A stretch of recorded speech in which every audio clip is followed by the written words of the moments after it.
नमस्कार। आज हम एक काफ़ी गंभीर और हाल की घटना पर बात करने वाले हैं। यह है 12 जून 2025 को अहमदाबाद में हुआ एयर इंडिया फ्लाइट 171 हादसा। जी।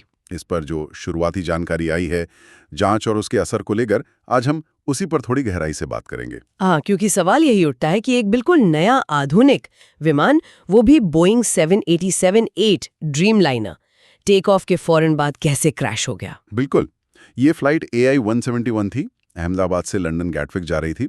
दोपहर के करीब 1:38 बजे इसने टेक ऑफ किया था और जैसे आपने कहा, दिक्कतें तो लगभग तुरंत ही शुरू हो गई।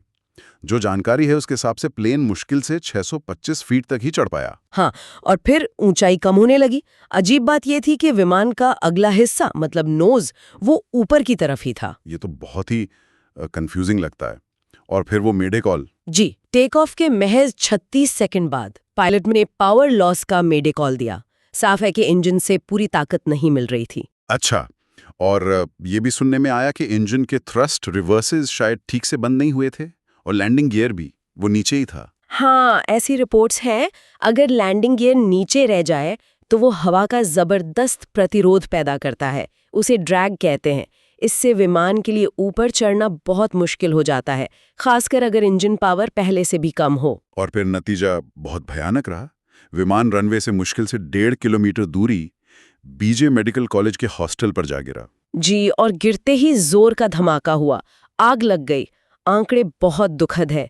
विमान में 242 लोग थे, 230 यात्री और 12 क्रू मेंबर्स। और उनमें से सिर्फ एक ही बच पाया। हाँ, 241 लोगों की जान चली गई।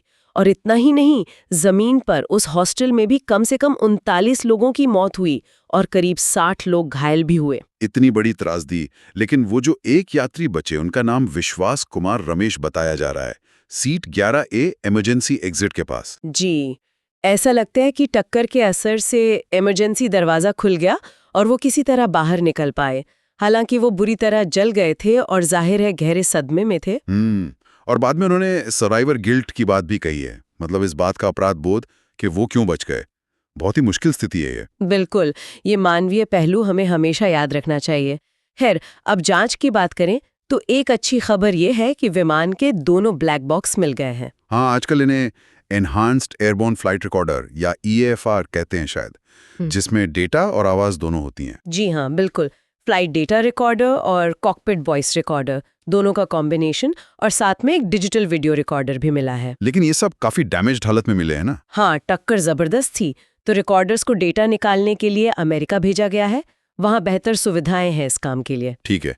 और जांच में एक और चीज काफी अहम मानी जा रही है, रैम एयर टर्बाइन मतलब RAT का एक्टिवेट होना। हाँ, ये बहुत महत्वपूर्ण बात है। RAT एक छोटा सा टर्बाइन होता है जो इमरजेंसी में खुलता है। ये करता क्या है और ये इतना जरूरी क्यों है इस केस में?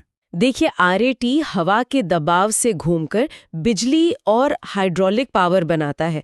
ये तभी काम करता है जब विमान के दोनों मुख्य इंजन फेल हो जाएं या फिर मुख्य हाइड्रोलिक सिस्टम पूरी तरह फेल हो जाए। ओह, मतलब ये एक तरह का लास्ट रिजॉर्ट बैकअप है। बिल्कुल। और बोइंग 787 जैसे इतने एडवांस प्लेन पर टेक ऑफ के फौरन बाद दोनों इंजन या दोनों हाइड्रोलिक सिस्टम का एक साथ फेल हो जाना, ये बहुत ही असामान्य बात है।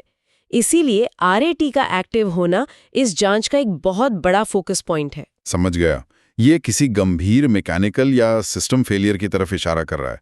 और वो लैंडिंग गियर वाली बात? हाँ, वो स्थिति को और बिगाड़ सकता था। जैसा हमने कहा, अगर पावर पहले ही कम है तो नीचे रह गया गियर बहुत ज्यादा ड्रैग पैदा करेगा, विमान को ऊपर उठने ही नहीं देगा। तो जांच टीम अब फ्लैप्स कैसे सेट थे, इंजन कितना थ्रस्ट दे रहे थे, हाइड्रोलिक प्रेशर कैसा था, गियर क्यों नीचे रहा, इन सब की बारीकी से जांच कर रही है। इस सब के बाद एयरलाइन और बोइंग का क्या रिएक्शन रहा? एयर इंडिया ने तो तुरंत अपने बाकी 13 बोइंग 787 विमानों को ग्राउंड कर दिया, मतलब उनकी उड़ानें रोक दी, और फ्लाइट नंबर AI 117172 भी रिटायर कर दिया। और सुरक्षा जांच भी बढ़ा दी होगी। जी बिल्कुल। फ्यूल, तेल, इंजन, हाइड्रोलिक सिस्टम, सबकी जांच और कड़ी कर दी है। उधर बोइंग और इंजन बनाने वाली कंपनी GE एरोस्पेस, दोनों ने अपनी अपनी टीमें भेजी हैं जांच में मदद के लिए। ये जांच कौन कौन कर रहा है, मतलब कौन सी एजेंसीज? ये एक बड़ी इंटरनेशनल जांच बन गई है।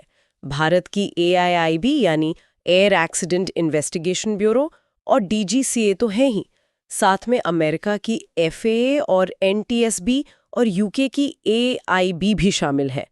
जाहिर है इस हादसे का असर बोइंग के शेयर्स पर भी पड़ा है, उनमें गिरावट आई। तो अगर हम अब तक की फाइंडिंग्स को समराइज करें तो क्या तस्वीर बन रही है? अभी तक के जो सबूत हैं वो इसी तरफ इशारा कर रहे हैं कि टेक ऑफ के तुरंत बाद या तो दोनों इंजन में या फिर हाइड्रोलिक सिस्टम में कोई बड़ी खराबी आई। इसी वजह से RAT एक्टिवेट हुआ। और शायद लैंडिंग गियर के नीचे रहने से मामला और बिगड़ गया। हाँ, संभवतः उस ड्रैग ने स्थिति को और मुश्किल बना दिया, पर यह सब अभी शुरुआती अनुमान है। असली वजह तो ब्लैक बॉक्स का डेटा मिलने और उसका पूरा एनालिसिस होने के बाद ही पता चलेगी। और इसमें कितना वक्त लग सकता है, मतलब फाइनल रिपोर्ट आने में? देखिए, आमतौर पर शुरुआती रिपोर्ट तो शायद 3 महीने में आ जाए, लेकिन जो पूरी इंजीनियरिंग जांच होती है और फाइनल रिपोर्ट बनती है उसमें 6 से 12 महीने या कभी-कभी उससे ज़्यादा भी लग जाते हैं। ये बहुत ही डिटेल्ड प्रोसेस होता है। हाँ, होता होगा। ये हादसा वाकई में याद दिलाता है कि एविएशन सेफ्टी कितनी ज़रूरी है और इसकी जांच कितनी गहराई से की जाती है। जी बिल्कुल, हर छोटे से छोटे पहलू को देखा जाता है ताकि भविष्य में ऐसी दुखद घटनाओं को होने से रोका जा सके। बिल्कुल। और एक बात सोचने वाली है कि एक तरफ हमारे पास 787 जैसी इतनी एडवांस टेक्नोलॉजी है और दूसरी तरफ टेक ऑफ जैसे क्रिटिकल फेज में इस तरह की संभावित मैकेनिकल फेलियर की बात सामने आ रही है। ये कहीं ना कहीं ऑटोमेशन पर हमारी बढ़ती निर्भरता और ऐसी इमरजेंसी में पायलट के रोल और क्षमता के बीच संतुलन पर भी सवाल उठाता है ना? हाँ, ये एक बहुत ही वैलिड पॉइंट है, इस पर जरूर विचार करना होगा।